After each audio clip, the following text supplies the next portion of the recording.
Board meeting, April 28th, 2025 to order. And we need a roll call. Karas. Here. Doxy. Here. Bhatia. Here. Venturini. Here. Washburn. Here. DeGroot. He's here. So next item, item C is Pledge of Allegiance.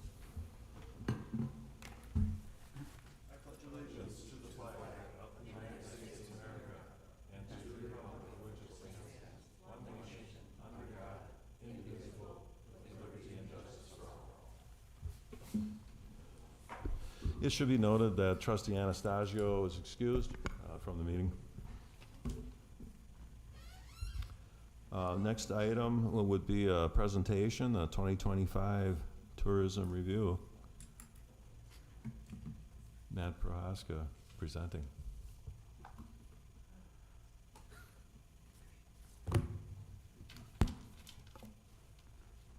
All right, good evening. So it's been a year since we stood up here and introduced some stuff that we had planned for 2024, kind of reinventing tourism, and we have a lot to bring to you today.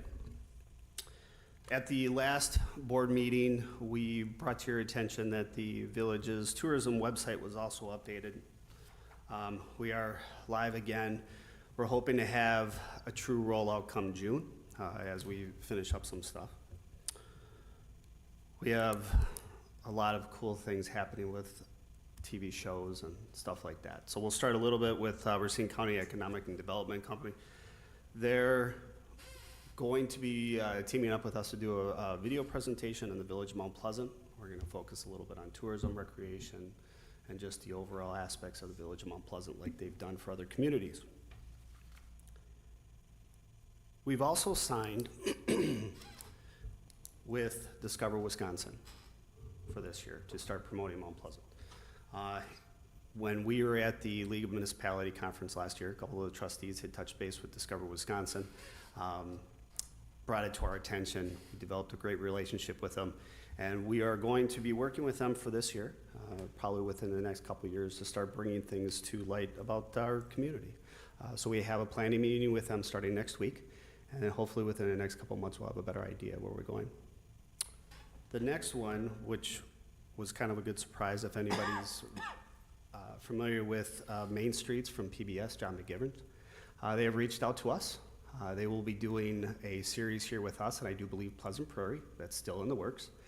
3 locations have been picked by them with our assistance.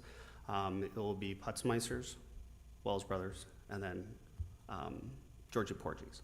So they're gonna actually start filming that production the week of Memorial Day week, or following Memorial Day. So we'll start doing that. So we'll have a little bit more updates for the village board and also for the commission coming up. As a result of that, with working with Discover Wisconsin and also the Main Streets, we also decided we needed to put a survey together to kind of get an idea of what were the hot places within Mount Pleasant. What does our community look like? What do they like about Mount Pleasant? So we're still taking a lot of that into consideration at this time. We probably anticipate the survey to still run through the end of the month, probably into May. But the feedback that we've received so far has been that our park systems are great. People are very proud of our hidden gems in our parks and our communities.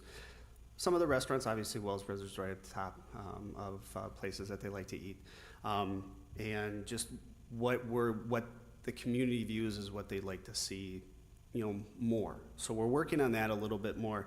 We're hoping to have better understanding where we can push things in stuff that we'll be able to actually bring back to staff, I think, which will be good to say, hey, this is some of the things that we could look at that might, flow in the future. All right, last but not least, we're short and sweet tonight. So as of today, we officially are starting our summer series. We have a lot of great things coming up too. Sounds of Sunset, which we changed from Mount Pleasant Music. We're offering a bluegrass concert coming up. We have 4 bands that are going to be scheduled for that.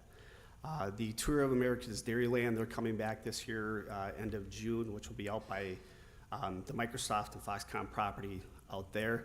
This one's a little bit different than in years past. This is actually a Masters and Juniors national competition. It is not considered part of considered part a little bit of Tour of America Dairyland, but they're affiliated with it, but it's completely separate. Our portion in Mount Pleasant will be time trials. The other 2 days that they're doing will be out in Walworth County, and those will actually be on-road races. So hopefully we'll be able to get out there and support them while they do that. The last event that we have so far for this year is Chalk the Walk. Chalk the Walk is just exactly that. We had some local artists that we're working with that will be out at Campus Park.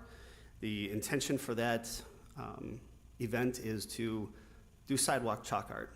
Family involved, come out for a couple hours, and draw. Real simple. The intentions with this event down the line is probably to make a festival out of it. We'll see how things go. We're gonna do it for a couple hours in August, and we'll have those dates to you too, okay? So the big one, we're ready for our bands. I know we've anticipated that all day today and everything else. I think we have a pretty good stellar lineup for you guys this summer. So our first concert, June 17th, is gonna be the Stephen Hull Experience. July 8th is the Love Monkeys. July 29th will be Betsy Aid and the Well-Known Strangers. And then our last concert for the year will be August 19th, and that's gonna be Dancing Queens, the ABBA Salute. So we got a pretty good, ABBA, I'm sorry, being correct, thank you. ABBA, they're all good. So we got a pretty good lineup this year. I think we're gonna, we're hoping to, obviously increase our numbers that we've seen at the concerts and bring in the tourism. So that's kind of what we have going on for this summer.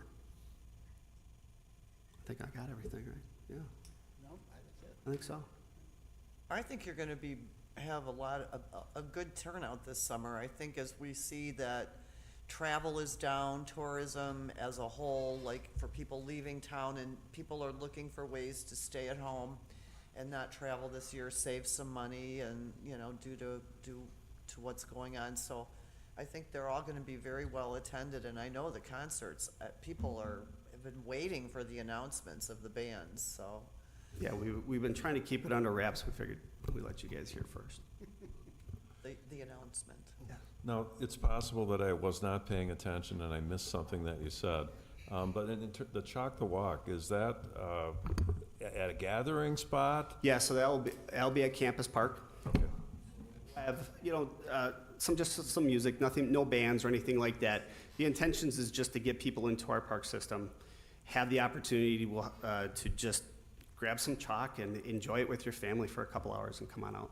So it's a new event, and we're gonna see how it goes. I know Oshkosh does a day festival with that. There's a community down south in Chicago, one of their suburbs out there, that has actually a weekend event based around this. So I think it's something a little bit different that our community hasn't offered in the past. I think along with the bluegrass is something a little bit different too, that we can start looking and seeing what else we can offer.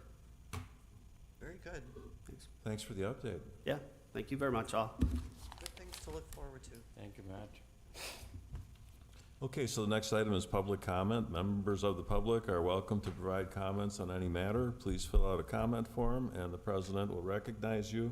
Use the microphone and state your name and address for the public record. Comments are limited to 3 minutes. I don't have anybody signed up for public comment. Clerk says no. Anybody wishing to speak publicly? Now, keep in mind that we also have a number of public hearings regarding some zoning issues. And so if you'd wish to speak to zoning issues, then we'll bring you up at that time instead. But this is just anything that comes to mind that you want to bring to our attention. No takers, so we can close public comment and move on to the next item, which is the consent agenda. Mr. President, I make a motion to approve the items on the consent agenda as presented. Second. So I hear a motion and a second on the consent agenda. All in favor signify by saying aye. Aye. Opposed? So that motion carries. Do we need to correct, Mr. President, the item 2 is the approval of an agricultural lease agreement? I think that's wise. If a clerk could make that notation, that item 2 is agricultural lease. And it's not an agricultural leaves, like the cows are leaving us. Tommy's not leaving us, yeah. Right. Thanks for pointing that out. So under new business, we've got, under community development, a number of public hearings. We've got public hearing regarding discontinuing the Prairie View Drive, which will end up in a discussion and possible motion regarding Resolution 7-2025 in the matter of the discontinuance of Prairie View Drive. So do we have anything from Mr. Schultz? Mr. President, this is a pretty simple resolution to finalize the discontinuance of Prairie View Drive, which per the statutes is a little bit of a long and drawn-out process. We started in January. We had to, put some stuff at the Register of Deeds and give it some time. Now we're finally able to have you consider this resolution. If you approve it, the clerk will go record it at the Register of Deeds. The property, because it's owned by the same owner on all sides, will just completely revert back to Foxconn, who is the surrounding property owner, and we will not have a public road serving essentially one property owner anymore. So it'll be a nice property cleanup. GIS will be clean. The assessor will be happy. And both Claude and Chris will get something in the development agreement checked off, which is this discontinuance of this road. And So- DPW will be happy too. No more plowing out there for a weird stretch. How about that? Okay, so for this and any other following public hearings, if anybody wishes to speak to this, speakers must direct all discussions towards the board. I will not allow interchange between members of the audience and the petitioner. We request that you not interfere with nor interject comments while another person has the floor. This is to ensure a respectful and orderly process. Please keep all comments on the particular item before the board and at most 5 minutes. And again, to ensure a focused and productive hearing, if you have cell phones, please mute them. So staff has just presented their views on the discontinuance of Prairie View Drive. At this point, I'll open up the public hearing regarding Prairie View Drive discontinuance. And anybody wishing to speak, now is your chance. Again, from the clerk, we've got nobody signed up to speak on this item. So last call to speak on the discontinuance of Prairie View Drive. No takers? So in that case, we can close the public hearing on Prairie View Drive. And is there a motion, Trustee Batcha? Mr. President, I make a motion to approve Resolution 7-2025 in the matter of discontinuance of Prairie View Drive. Second. So I hear a motion and a second. Is there any further discussion regarding the discontinuance? We've known this, for a long time. It's clean up President item. DeGroot, just within the resolution, the third paragraph says, whereas the Common Council first considered this in January of 2025, it should be the village board. We are not a Common Council. Didn't mean to insult you.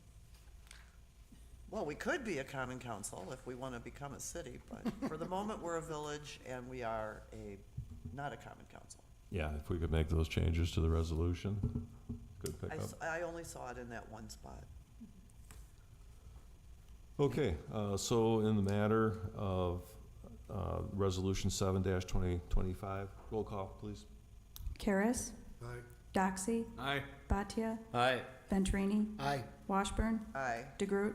Aye, that motion carries.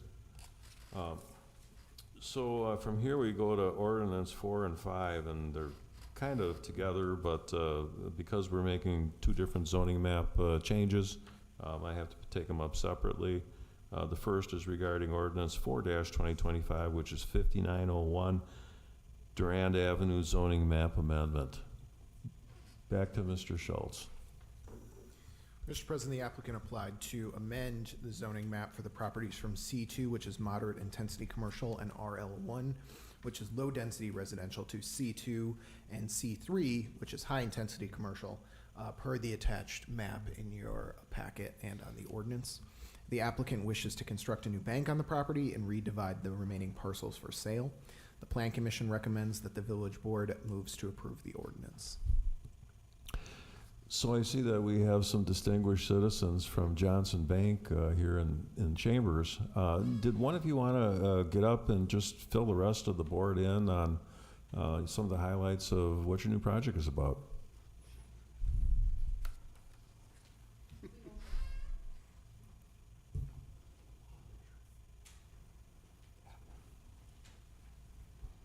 Thank you for having us here tonight. I'm Carla Crable. I'm the regional president for Johnson Bank here in Racine, Kenosha. And we're very excited about this project. We're committed to the community. Whereas we see some banks actually leaving the community, we want to reinvest back into the community. And part of that is taking some of our buildings that are maybe a little dated and in some cases falling apart and reinvesting and building new. So our facilities manager is here with me tonight to talk about that. Hello. So basically what we're going to be doing is we have a current bank that's about 7,000 square feet. We're going to make it a little bit smaller, about 5,000 square feet. It's going to be very modern. The reason we're seeking the zoning is because when we got our original zoning, maybe 49 years ago or so, we were able to have 3 drive-through lanes. So we're not changing what we do. We have maybe 4,000 transactions and about 2,500 of them are through the drive-through, so we really can't make it with just one lane. So that's why we're looking for the C3 zoning. And then why we would be demolishing the existing bank, we would like to move a little bit to the east to the old North Shore Bank. And my understanding is that used to be zoned where we could use both drive-through lanes, but it's been vacant for a year. So we're not looking to do any remodeling, we're not looking to move any walls, we're not looking to do any renovations at all. We're gonna take it as is, and we're just gonna live there for a year so we can serve our clients while we're constructing our new bank. And so for that, we're also asking for the C3 zoning too, and we're just looking for the zoning to be consistent with the design of the building and be able to use 2 drive-through lanes. Thank you. Thank you. You're welcome. Okay, from here, I'll open up public hearing regarding ordinance 4-2025, which, as mentioned, Johnson Bank seeking to put the zoning in place that allows them the 3 drive-ups and construct their new project, which should be exciting.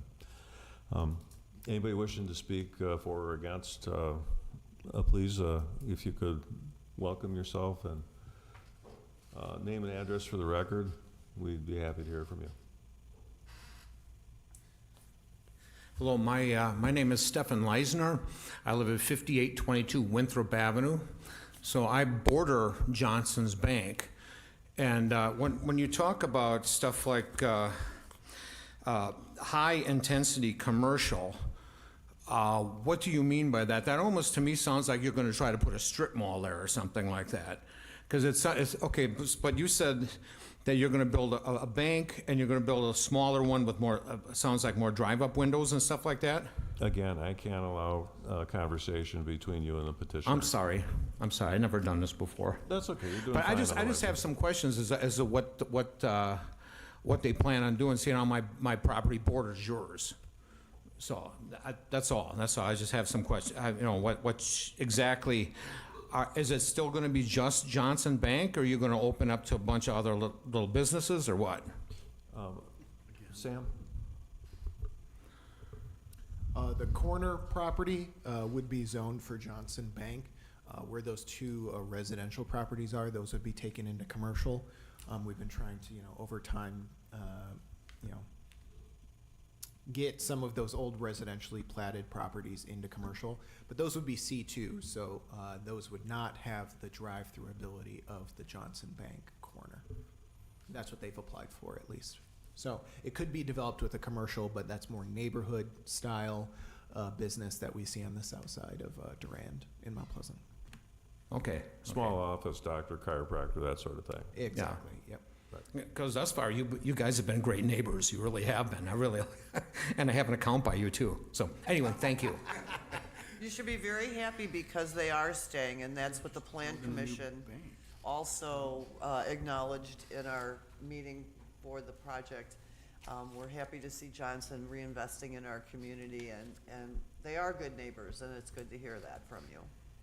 And if I understand right, they're actually going down 1 drive-through, but the new zoning, This discussion is for us once we have a I'm motion sorry. to speak Okay. to. Okay, so let's move along. Any other people wishing to speak before or against the zoning application? Not hearing from anybody, we can close public hearing on ordinance 4-2025, and we'll entertain a motion. Mr. President, I make a motion to approve the ordinance 4-2025 regarding a zoning map amendment for 5901 Durand Avenue as presented. Second. So I hear a motion and a second. Now, trustee Venturini. I was just saying that they're actually going down one drive-through lane, but the new ordinance made it so they had to go down to two, so they just had to make that change. Go ahead. Mr. President, I'd like to make a comment. I would like to echo comment by my colleague, trustee Washburn, and on the planning commission. I'm so glad that you're staying, because I'm a customer of Johnson Bank, and it's so becoming challenging, many banks closing their branches in this community. So I applaud you, and you are the pillar of our community, and we hope that we know that you will remain so for a long, long time. Thank you. So that building has been there for 48, 49 years now? Well, I can tell you that I've been a customer of Johnson Bank for about 48 or 49 years, and so I'm very, very familiar with it, and have used your facility and your bankers, and I know the history, and I think that was probably maybe your second branch. You know, the trailer was the first one, and this may have been the first real bank. So it's exciting to see you stay in the community, and that you're bending with the times, and your new facility will be able to better serve your customers, because the way that we do banking these days, you probably don't need 30 teller lanes inside the building, and it's I think it's cool. 112 gas pumps? 112 gas pumps? Just saying, it's maybe a poor comparison, but, you know. Yeah.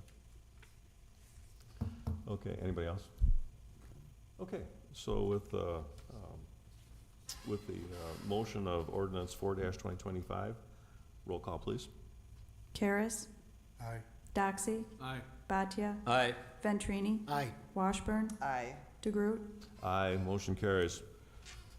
So on the heels of that, and the Johnson Bank people mentioned this in their discussion now, would be the second part of this, the 5723 Durand Avenue zoning map amendment ordinance 5-2025, which is regarding the old savings and loan building that they're going to habitat while they have their new bank being constructed. Sam? Mr. President, the applicant applied to amend the zoning map from the property from C2 to C3. The applicant wishes, as you just said, to occupy the former bank building with another bank temporarily. At the same time, they plan to reconstruct the bank at the property we just discussed. The Plan Commission recommends that the village board moves to approve ordinance 5-2025. And one additional note, we've received some feedback from the neighbors on this property as other applicants have looked to rezone it and redevelop it with more intense uses like car washes or fast food restaurants. Being the proximity to the residential to the south, most people in our experience don't really have an issue with a bank drive-through, but they do have issues with those more intense drive-throughs, which is why that C3 zoning designation for multiple drive-through lanes exists in the first place, to limit those types of uses. So while we don't have an issue with a bank occupying a former bank, and neither did the Plan Commission, I just wanted to make it clear that the village staff would recommend at the conclusion and occupancy of the new Johnson Bank at 5901 that we come back and downzone this property back to C2. So there's no opportunity in the future for someone to use this essentially temporary C3 zoning for something like a car wash in the future. So I just wanted to put that on the record. In a year or so, we'll be back to reconvert this back to C2, which we think is the appropriate zoning, at least in proximity to the neighbors. Okay, so in the matter of ordinance 5-2025, I'll open up public hearing for that. Again, anybody wishing to speak publicly against, or for or against the rezone of the former bank building into a bank building for the purpose of building a bank building somewhere else, now's your time to speak. Not hearing from anybody, we can close public hearing on that, and we need a motion. Mr. President, I make a motion to approve ordinance 5-2025 regarding a zoning map amendment of 5723 Durand Avenue as presented. Second. So I hear a motion and a second. Any further thoughts from the board on that? Sounds reasonable to me. Same words of support as prior. But I guess I could add in addition that Habitat for Humanity, now Kenosha and Racine Habitat for Humanity, so appreciates everything Johnson Bank has done for us and for that organization, and so we really appreciate you in more than one way. Okay, so regarding ordinance 5-2025, roll call, please. Karas, Aye. Doxy, Aye. Batia, Aye. Venturini, Aye. Washburn, Aye. DeGroot, Aye, motion carries, zoning approved. So let's move on to discussion and possible motion regarding a new cigarette, tobacco, electronic vaping device license application, 2135 Racine Street, Sahar Assad. Is there a motion? Mr. President, I would like to make a motion to deny the new license for the new cigarette, tobacco, electric vaping device for 2135 Racine Street, Shahar Assad. Second. So I hear a motion and a second. I think that the attorney wants to weigh in on this, and I'm pretty sure that the police department wants to weigh in on this as well. Who wants to go first? I can go first. I would concur with not supporting the license application. The applicant has a complicated criminal history with a variety of things that were expunged, which makes it difficult to fully assess her entire background. However, she does have an open pending criminal case right now, of which she had contact with the Mount Pleasant Police Department and was less than cooperative during that incident, causing the case in order to become much more complicated because of her demeanor. So for that reason, we would not support the license application. And just from a legal perspective, this is a new application, so it is within your purview anytime you receive a new application to approve or deny. Unlike someone who you've given a license to, once you've given a license, that becomes a property right. And so government cannot take a property right without due process. But since this license has never been given in the first place, property rights don't attach, so it's within your purview to never grant it in the first place. However, you can deny for any reason except for an illegal reason, okay? So what would be an illegal reason? Anything you would think about for denying someone a position of employment, such as race, gender, age, things like that. Another thing that falls in that category is, for this purpose, is a criminal record that does not relate to the license activity, or charges that aren't ultimately a conviction. So when the police chief says there's a bunch of things expunged, you can't use that, just like you couldn't use that if you were an employer and you said that's the reason I'm not hiring you, is because you were charged and convicted of something that was later expunged. Expunged means it never happened legally, basically, okay? So what I'm trying to say is you can consider this and vote on it, but you can't take any expunged conviction or expunged convictions or anything that didn't end up in a conviction.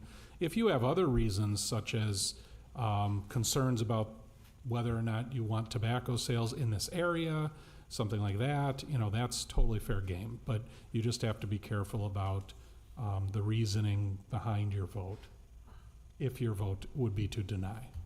And just to be clear, a yes vote means you're denying here. Just quickly, from my perspective, there are other establishments around within walking distance that offer smokes and vaping and all that.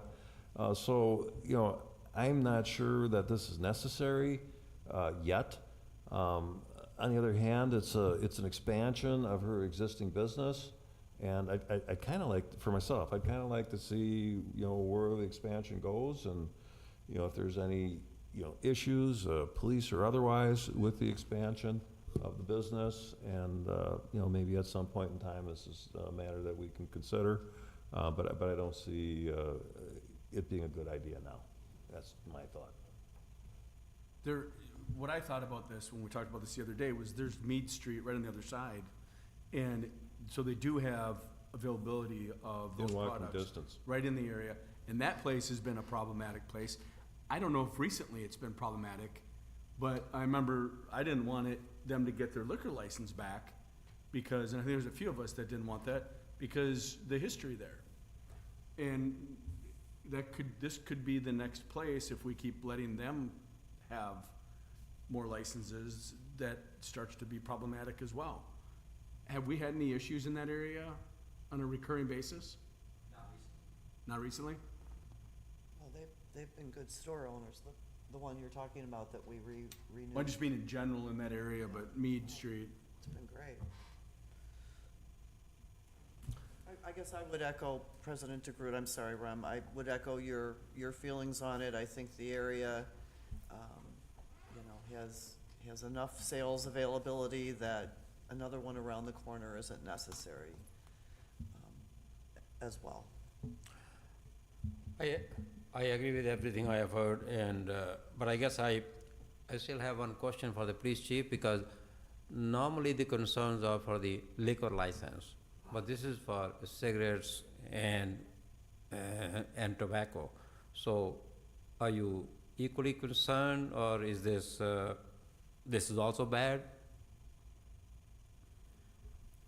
Yeah, it's more from the licensing standpoint and compliance, is, like we spoke about in the cow, is looking at it, the lack of cooperation during the last case that we had with her as a licensee. How cooperative will she be with the license? Now, it's an expansion of the existing business, so they don't have the license, obviously, they're applying for the first time. So, how long have they been the owner of this business? Because of what I'm trying to understanding is not approving the license, would their business be hurt if, for example, if they had the license and we deny it, attorney says, no, we can't deny that without a proper cause, but if somebody is trying to establish a business and they need this license to survive, that's one thing. But if they already are in this business and they want to add that, that's a different thing. Their current business is food takeout. Just food takeout?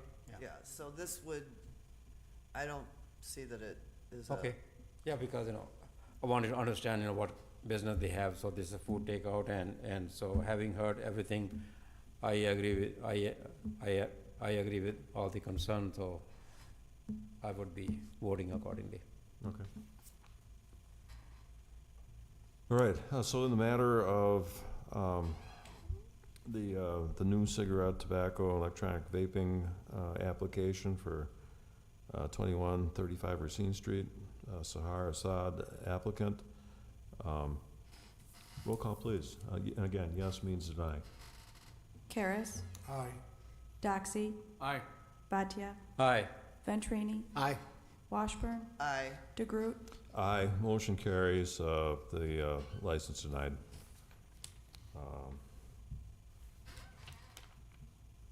And we've got nothing else, so we'll take one more motion. Motion to adjourn, Mr. President. Second? Motion and a second. All in favor signify by saying aye. Aye. Aye. We stand adjourned. Thank you very much, everybody.